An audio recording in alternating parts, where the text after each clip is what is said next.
Hey there, welcome back. My name is Ryan. In this video, we're going to review the board game King of Tokyo.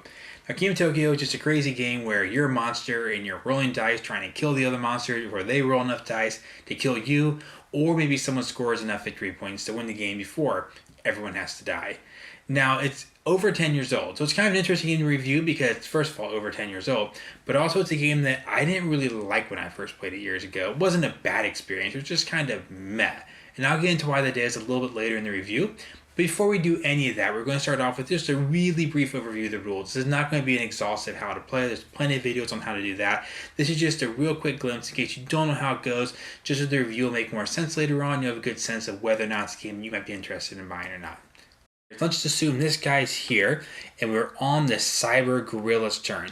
The gorilla is then going to roll dice Yahtzee style. If you haven't played Yahtzee before, what that means is he's going to roll all 6 dice here. And then he's going to choose a few to keep. In this case, he has a claw, which is called a smash, and another smash. This is a heart, which will allow him to heal a health, but in this case, he hasn't lost any health yet, so that would be kind of worthless to him.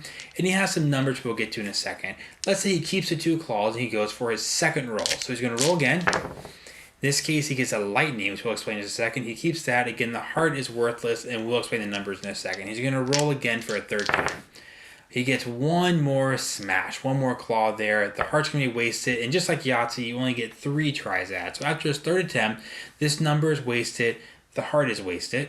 He gets these 3 attack. All the monsters on the outside of Tokyo, in this case the gorilla and the alienoid, are going to do damage to the monster in Tokyo. So this penguin guy here just got 3 damage. On his board here, he slid his slider down to 7 from 10.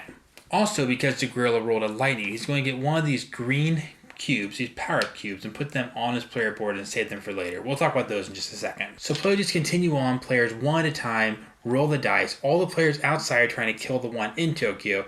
On the player in Tokyo's turn, let's say they roll the dice. A couple things are different. The smashes apply to all the players outside Tokyo. So let's say by the end of his turn, he keeps a total of 3 smashes. That's going to do 3 damage to the gorilla and to the alienoid. Also, if you were in Tokyo, you were not allowed to heal. So why would you be in Tokyo? Well, because every time you enter Tokyo, you get 1 victory point. And every time you begin your next turn in Tokyo, so you survive everyone attacking you, you get 2 more victory points. So the game, you're kind of balancing. You want to be in Tokyo because you want to score victory points, but you also get hit by everyone else in the game. Once you're out of Tokyo, someone else is going to take your place, and now the gorilla won't be able to heal, but the penguin will be able to heal if he rolls any hearts on his turn.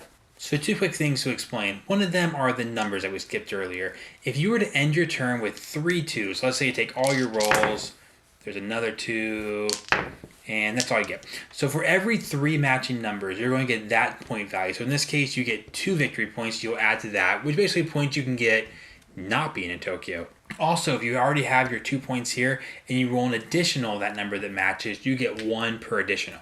Now, the basic thing we have to talk about is these cubes. As you roll more and more lightning from turn to turn, you will acquire more and more of these green power-up cubes. There will always be a deck of cards sitting out here with 3 cards flipped up. These cards have different costs: 4 lightning, 3 lightning, 6 lightning, and they will all do a unique thing. This one is a one-time bonus. You get 2 victory points and 3 health. Some of them are keep cards, which will give you a continual bonus for the rest of the game.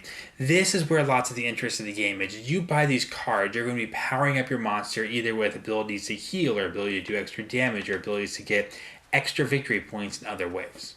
All these things together basically boil down to the winning player is the one that survives. You will kill all the other monsters in the game, or the winning player is the one who's the first one to get to 20 points. If you can get to 20 victory points and not be dead, it doesn't really matter if a few monsters have died or not, but the first one at 20 points immediately wins a game. So get to 20 points or kill all the other monsters. Alright, so that's how it works. We're going to start out here with just positives. I actually only have one, but it's a big one because it just encompasses a lot of different things. Just the overall production of the game is good. The box is cool. It kind of takes you to this like comic book kind of crazy monster feeling. You have the board is simple. It just tells you what it needs to on the board, but again, it kind of takes you to that space of like, oh, we're just monsters attacking each other. It has all these crazy, kind of cute, kind of monster-looking things. The cards good production on the cards. They're all different. They're all unique. They seem to be pretty well balanced. They did a lot of work of just the artwork and also giving them names. Some of the names are funny on the cards. Just a lot of different types of things. Some of the powers you get to have in the game are very different from other powers. The dice are slightly bigger than average size dice, if you care about that. The artwork is good. They could have just, gone for more generic artwork, but they really just went for this whole entire box you open up, and you kind of feel like you're in this crazy world where you're just big monsters and you're going to roll dice at each other and try to kill each other. So only one I'll get into more things I like with the game and preferences, but only one overall positive. It's just a really good production. You take it out of the box and it just looks fun. Okay, so now for flaws. Now, this one was really tough for me to decide whether to put into the flaw or the just dislike preferences kind of category. But the more I thought about it, it's definitely a flaw. I mentioned at the beginning of the video that I did not like this game when I first played it. The reason I didn't like it is because of this flaw. There's kind of two parts to this flaw, but the main one and just the main issue I have is the box says 2 to 6 players. And it's not a good 2-player game. That's how I first experienced it. My first experience with this game was a 2-player game, and it was boring. I think I might have even tried twice in a row, and it was just boring. Someone, in the very first turn of the game, no one's in Tokyo. The first player then moves into Tokyo.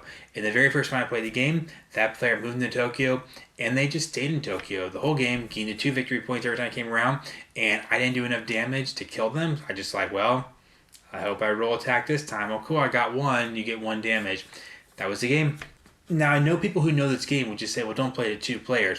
The reason I say it's a flaw is because it says on the box it plays 2 players, and the game shouldn't stink at a player count. I get the signs you can have a more ideal player count, but it's not the same game. So basically that initial perception I have was this game is boring. I don't think it's a horrible game, not a terrible game. It's just not a great game. So this would put in a preference.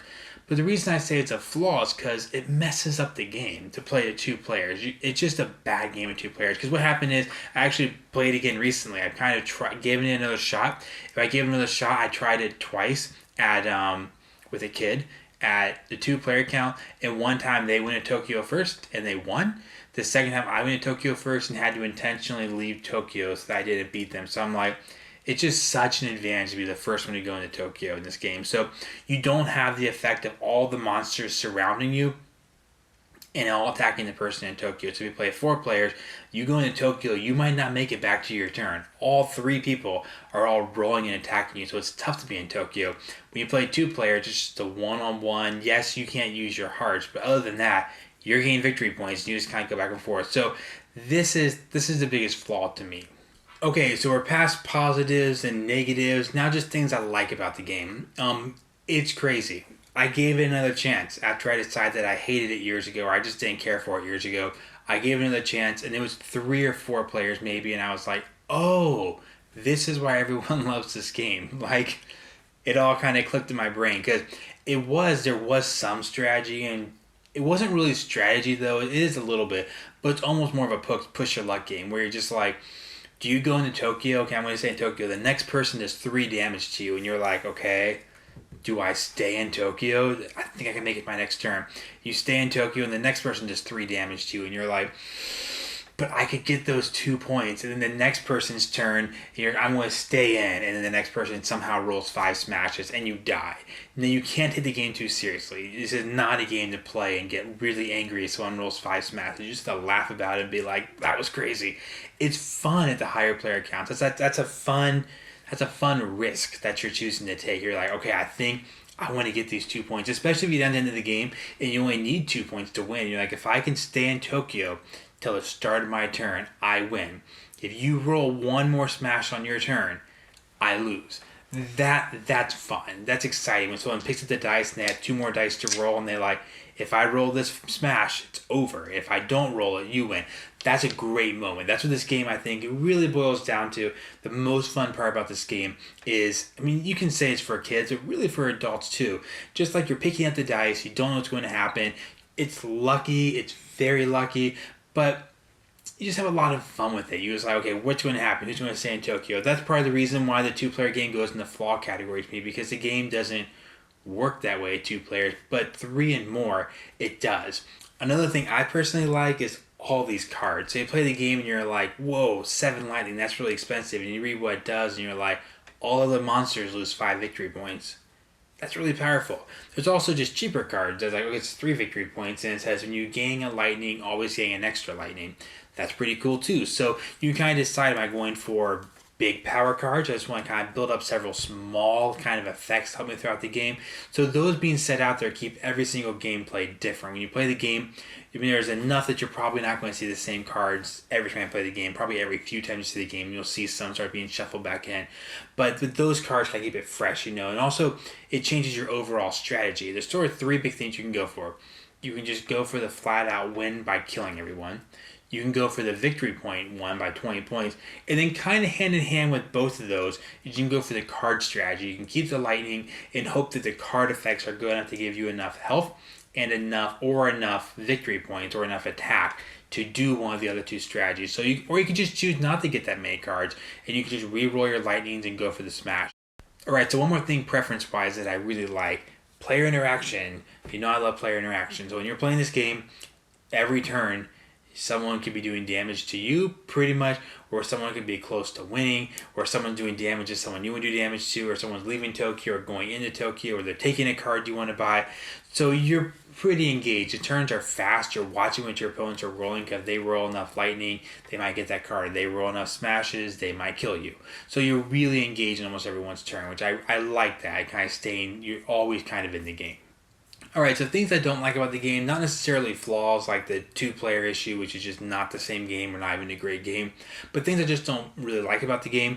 There's not a lot. I actually like pretty much everything this game tries to do, as far as it being crazy, zany, and lucky, and just chaotic, and who's going to roll what.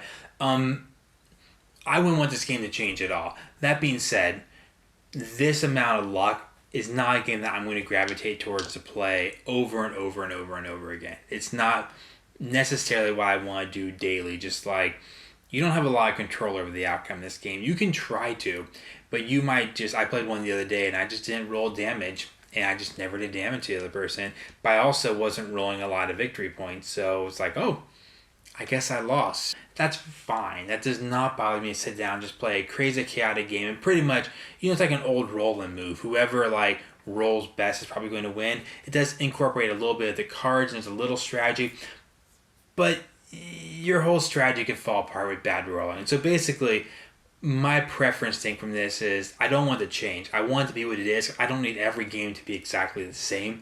But the reason I wouldn't rate this game near as highly as some other games that use your brain is because it doesn't really do that. It doesn't really...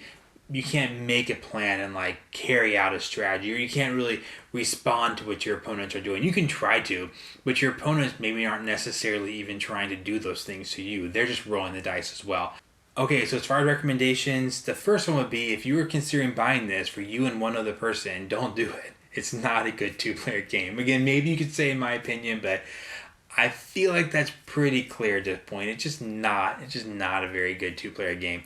But for lots of groups, if you're looking for something to sign fun, you bring out, you can teach in 5 minutes, and it's just roll the dice and have a good time. It can be a fun game. Another group of people I'd kind of say, though, to caution against getting it is if you have someone, or you get really frustrated with bad dice roll. It's just going to happen. You can't take this game seriously. This is not a game that you should stay up at night and go, oh, if I'd only taken that 3rd lightning and re-rolled the heart. You can't help that kind of stuff. You can kind of play your odds, and you should play your odds. But if you have an angry gamer in your group who's going to roll and then roar like, you know, what's his name? Mecha Dragon. I was a Mega Dragon. Mecha Dragon. If you have someone who's that angry, who's going to get angry because they rolled the wrong number, or maybe they go the whole game and they never get a power up, and they really wanted a power up, and they literally rolled and they had 10 turns and they got 1 power up lightning the whole time, if they're really going to get mad about that, like seriously angry, it's not the game for them. This is have fun, roll the dice, try to kill other monsters. I mean, you're literally a giant penguin that's shooting ice out of guns in Tokyo, trying to kill, you know, alienoids and giant king gorillas. But that being said, if you can have fun with it and you can just roll the dice and say, oh man, I got that, It's a great game. It's a great game for adults. It's often talked about like it's a kids game, and it is. It's great for kids too, but it's fun for adults too. Just sit there. I've had a lot of fun with games like this. Machi Crow is a good example of a game where you're just rolling a dice and you're like, if I roll this number, I win. If I don't, you win. Those are just fun moments. That being said, it is a good game to play with kids as well, though. I often do something crazy, like I'm just gonna go into Tokyo and just like stay in there, and everyone's attacking me, and you maybe do something risky, like you might win because it's a luck game, but there's also a high chance that someone's gonna roll smash and kill you. That's pretty fun for me. This game, just kind of going for something crazy, letting the kids kind of get involved. Like, okay, if you roll this smash, I'm gonna die, and you win the game. So it is a pretty good game to play, not only with adults but with kids, or a good game to play with a blend of adults and kids, because there isn't a lot of like deep strategy you have to grasp. You could be great at the game and real bad, and you're going to lose. Alright, so my 5 recommendations are, if you're someone who you enjoy card games, you enjoy dice games, kind of crazy ones where, you might flip over a 7 and you win the game, or you might roll double sixes and you win the game. It's a pretty good iteration of that kind of game where you kind of have that little bit of Yahtzee. Do I want to keep these dice? Do I want to re-roll those? That little bit of that decision making there. It introduces a little bit more strategy with the lightning or the power up cards that isn't typically in like just typical, roll the dice and move sort of games. So it's a good game to kind of take that step up again, as long as you can have fun with it and keep it light. Okay, so for the board gamers, if you haven't had a chance to try it, I would say at least give it a chance and try it. It's kind of a unique experience as far as like typically our games have a little more strategy, and this is more just roll the dice and hope you win the game. I wouldn't necessarily say run out and buy it. It's been around for a while. Hopefully you get a chance to try it out first. It might not be your thing. If you want a little more tactics, you want more long-term strategy in your game, you just want less luck or ways to mitigate luck, there will be a large percentage of games that you lose just because the dice rolls badly. So not necessarily a guaranteed buy for people who are already in the board gaming hobby, especially if you like even medium weight games, want to play something lighter. But if you want a game just kind of take off your shelf and have a good time with, and you roll and see who's going to win, it's a pretty good game for that. Alright, so that's my review of King Tokyo. Be sure to subscribe to the channel to the next review when it comes out. See you then.